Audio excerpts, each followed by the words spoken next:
Hi, I'm Miss Reel or Mrs. Reel Freiling, and I've been teaching at McNary Heights Elementary for 6 years. I grew up in Beaverton, Oregon. When I was in the 3rd grade, I started playing the piano, but I never thought I would be a teacher, especially not a music teacher.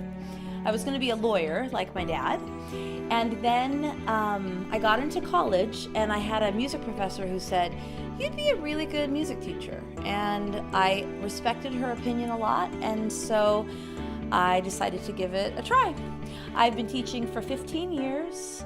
When I started, I taught middle school and high school choir, and I discovered teaching here at McNary that I enjoy students of all ages. And the only thing I like better than being a teacher is being a mom. An interesting story about me.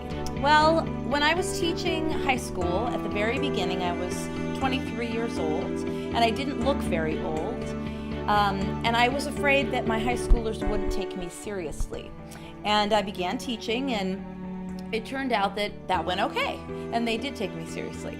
But what I discovered was when we went out in public to choir festivals or to jazz festivals, students from other schools always thought I was a high school student, and they would talk to me like I was a high school student, or they would approach me like I was a high school student, and I would say, "I'm a teacher," and sometimes they would laugh at me, and sometimes my students would say things like, "Dude, she is a teacher, back off."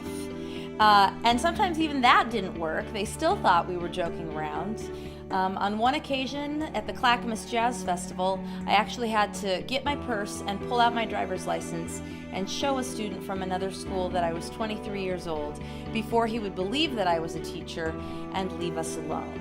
And then for the rest of the day, the kids from that school kind of walked past me embarrassed because it had been kind of an awkward situation. So that's an interesting story from the beginning of my teaching career.